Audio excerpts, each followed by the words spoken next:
మనకు సంబంధించిన వాట్సాప్ స్టేటస్లోని మన గోపాలపురం నియోజకవర్గ రెడ్డి సంఘం గురించి సొసైటీకి సమాజానికి మొత్తం అందరికీ తెలిసే విధంగా మనం ఆ రోజు కార్యక్రమాన్ని సక్సెస్ చేసుకున్నట్లయితే మన తాలూకా గౌరవం అంటే మిగతా వాళ్ళకి కూడా తెలియాలి. ఊరికే పేరు పెట్టుకుని విజిటింగ్ కార్డు జేబులో పెట్టుకుని నియోజకవర్గ గౌరవం మన తాలూకా ఉనికి ఒక్కసారి తెలియజేసామనుకోండి, అప్పుడు ఇంతమంది ఉన్నారని ఫస్ట్ మన వాళ్ళకి కూడా అవగాహన ఉండాలి. మనం ఏంటంటే తక్కువ మంది ఉన్నాం అనే ఆలోచనని మనం ఎంతసేపు గిరిగిస్తున్న లోపల ఉంటున్నాం.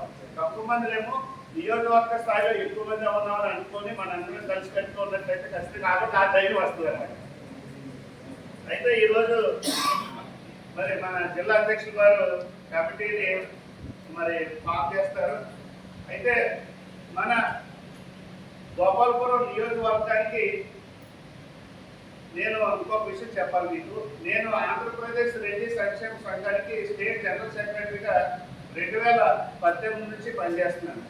అలాగే 2018లో ఫస్ట్ తూర్పుగోదావరి జిల్లాలో ఉన్నటువంటి అన్ని రెడ్డి గ్రామాలు తిరిగి పర్వతపురంలో ఒక గ్రాండ్గా ఒక 7-8 వేల మందితో కూర్చుని అక్కడ జిల్లా రెడ్డి సంఘాన్ని ఫామ్ చేసాం. ఈరోజు అన్ని జిల్లా రెడ్డి సంఘం కొనసాగుతుంది. చాలా అద్భుతంగా చేస్తున్నారు.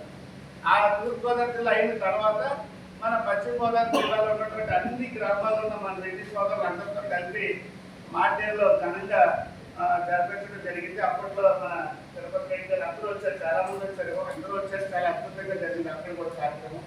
ఆ తర్వాత నుండి నేను మన ప్రకాశం జిల్లా నుంచి శ్రీకాకుళం జిల్లా దాకా ప్రతి నియోజకవర్గం తిరిగి నియోజకవర్గం కమిటీ అంటే కన్వీనర్ కో-కన్వీనర్ ఒక 2 వ్యక్తులు వేసుకుంటూ వెళ్ళారు తప్ప ఇలాగా అన్ని గ్రామాలను తీసుకొచ్చి నియోజకవర్గ స్థాయి ఇంత పటిష్టంగా సంఘటన చేయలేదు.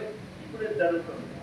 అయితే అప్పట్లో ఆ నియోజకవర్గ కన్వీనర్గా వింత అమర్ప్రసాద్ రెడ్డి గారిని, అలాగే ముల్లంకి శ్రీనివాస్ రెడ్డి గారిని కన్వీనర్ కో-కన్వీనర్గా అప్పట్లో మన తిరుపతి రెడ్డి గారు ఆయన సజెషన్ చెప్తే ఆయన సజెషన్ ఇచ్చారు. అప్పట్లో ఇస్తే వాళ్ళిద్దరిని ఆ విధంగా తీసుకుని చేసాము. ఇంకా ఆ తర్వాత నుంచి అది అలాగే ఉంది. ఇప్పుడు వేసుకునే మనం అన్ని గ్రామాల నుంచి వచ్చాం కాబట్టి ఇది చాలా